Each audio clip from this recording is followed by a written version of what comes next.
All right, welcome you guys to the first Created to Create video here on the Swiss Creator. I really just wanted to bring you guys some real authentic, just talking to you guys and letting you into a little bit behind the scenes of what I've been working on and just the changes I've been seeing in the creator economy. But just to begin, before anything, first and foremost, I just want to thank you guys for showing up for yourselves, for being here, for spending the time to invest into your future, whether it's branding, personal branding, your business, your content, even just a message or a dream that you have to give out to the world. I truly believe that everyone has an audience they're called to reach. And my goal here today is to help you, to encourage you to go and reach that audience. So without further ado, let's get into it. So a little bit about my journey. It actually started with a GoPro and some buddies of mine snowboarding. I actually stumbled on this journey 10 years ago by accident, which is pretty crazy to say because it's come such a long way. And I don't know if I would have done it if I would have known what was, I guess, the price to pay to make it even this far. And just because I've been doing it for 10 years and I've been able to travel the world and I've been able to work with $100 million companies down to mom and pop shops and everyone in between, I now have been able to see the behind the scenes, not only I guess wins, but struggles of every single brand that you come across, no matter if they're just getting started or if they've been in the industry for a very long time. This is something that I see across the board. The number one thing that I see every single brand struggle with is understanding their true brand identity. This is who you are and who you speak to and how you mesh those together, right? Because I think the magic inflection point is where you're able to turn your story into part of the journey that your ideal client avatar is on. So when you're able to connect those two in a way that shows up and is very authentic, like when I tell you guys, hey, I've been doing this for 10 years. I learned the ups and downs of scaling big teams to being my one-man band. I can tell you exactly how to scale up your team, how to scale up your systems, your processes to get as much content out there as possible so that you have a wider net to attract the right audience. And then on top of that, be able to have the right strategy that allows you to then take that attention and convert it into actual income. This is something that I've done over the years for other brands as well as myself. And now I feel like I get to be the shepherd for those other people coming into the game and learning how can I actually monetize my creativity? How can I actually monetize my passions in a way that feels genuine and in a way that doesn't feel like I have to sell my soul or burn out completely. It's something that most people get lost in trying to do. And it's unfortunate because when they get lost in it, they kind of give up, and they had all these big dreams, they had all these entire goals, but eventually they just kind of let themselves slip. So my goal here today is to one, encourage you. You're on the right path. You're doing the things that are right. You're not too late in the game. If I told you right now, and this is a true statement actually, but there is currently a problem in the creator economy, a giant problem, and that is that there's way too many consumers than there are creators. Yeah, you heard that right. There's way more consumers than there are creators. And when you're reminded of this, I think it makes you understand that, wow, there's still so much opportunity in the game. The creator economy is only maybe 15, 20 years old in the new era that it's been. I mean, think about how long Facebook and Instagram have been around. They were the birth of this influencer lifestyle, the micro influencer and the creator economy. You know, before that, it was mostly traditional media, television, radio. That was really about it. And since then, now we have podcasts, now we have YouTube channels, now we have short form that kind of blew up out of nowhere. I mean, even before stories were around, it's crazy how Snapchat almost died out, and then they started stories, and then everybody else chased them and copied them all the way through. And now we get to be in this era where we get to have the power Those who have the attention have the power. Before, it was those who had the money had the power. Now money can't even buy you all the attention you want. There's people that are in their basements right now getting more views than a Super Bowl commercial gets, and especially in a 30-second ad that they sell for $7 million. You're telling me a kid in his basement could get more views on TikTok? Not only once, but multiple times. It's just pretty crazy. So now that I'm looking back at this and seeing that there is a new way to do things, there is a new version, a new era, a new shift that's taking place, and it's called the creator economy. It's the best economy you can play in right now. Even big venture capital firms are starting to lean in and now invest more into small creators than they are businesses. And they have all the data and all the smarts to continue to blow up businesses that just print cash. Why are they focusing on brands and creators? Ask yourself this. Why? Why, when they know exactly if they put in $2 into something, they can get back 5 every single day, and they can make that trade time and time and time again? See, the reason is because now they want even a little sliver, a 10% investment, basically $1 to $3 million per creator for 10% stake in their brand. That's instantly evaluating them at a $10 to $30 million evaluation on their brand. This is for micro influencers, somebody with anywhere under 50,000 followers. So if that's you, you realize you're sitting on a gold mine of $10 to $30 million evaluation. And that's if you don't give up.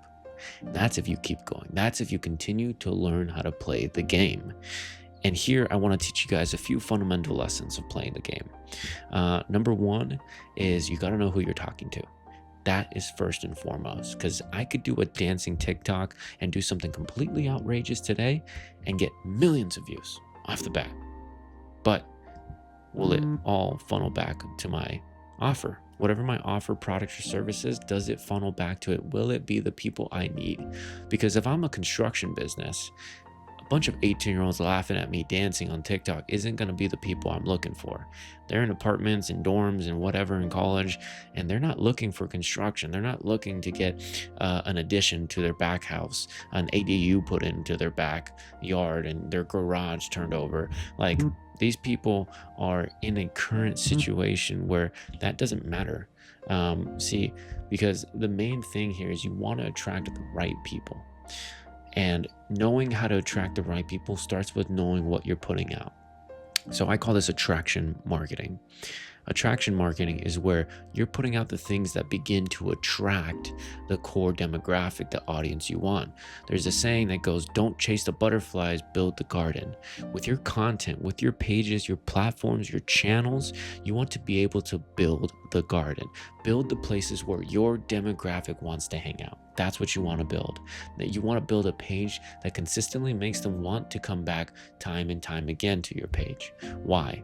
Because after that time that they first come back, they know that they're going to get continuous value from your content. Therefore, they will follow. Therefore, they will like and engage. And then eventually you are nurturing that audience, and it takes one call to action to get them to click that link. Whatever that link is, that first step into your funnel. So point number 2 here is have the first step clear. You need to make sure that first step is so clear, whether it's sign up for a newsletter, whether it's book a call, whether it's send me a DM, reply and comment. Now you have many chats and all these other DM automations that make it very easy to begin to engage with your people and start to get them down funnels.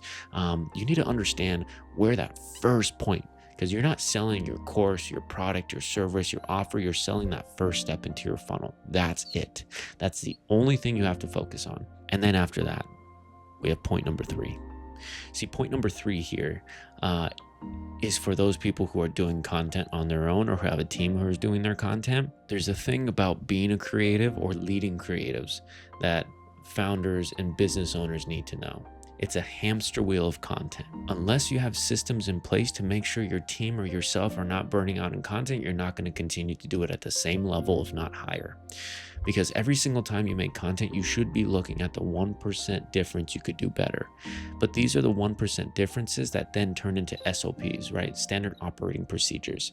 that for you, you need to know exactly what your brand guidelines are, exactly what formats you're leaning into, what pillars you're sticking to, and the subtopics that line up under there. Then from there, you can figure out, okay, am I a person who's better at scripting things out and reading from a teleprompter, or do you just want me to riff off the top of my head? Like for me, I'd much rather just do this. I don't like scripting things. I don't. I'd rather be very honest and just authentic with you guys. And if I mess up, I mess up. And I say 30 times, then I say 30 times. Maybe I'll edit it out and post. But either way, you need to understand your systems, right? You need to understand your commitment to content, because if you're pushing your team or pushing yourself and you're chasing virality every single day, you're going to burn yourself out and you're going to stop having fun doing this.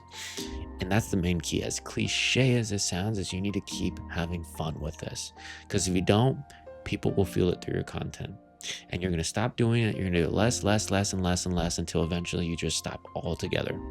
And then that $10 to $30 million evaluation you had, the potential you had in your brand is gone because you stopped.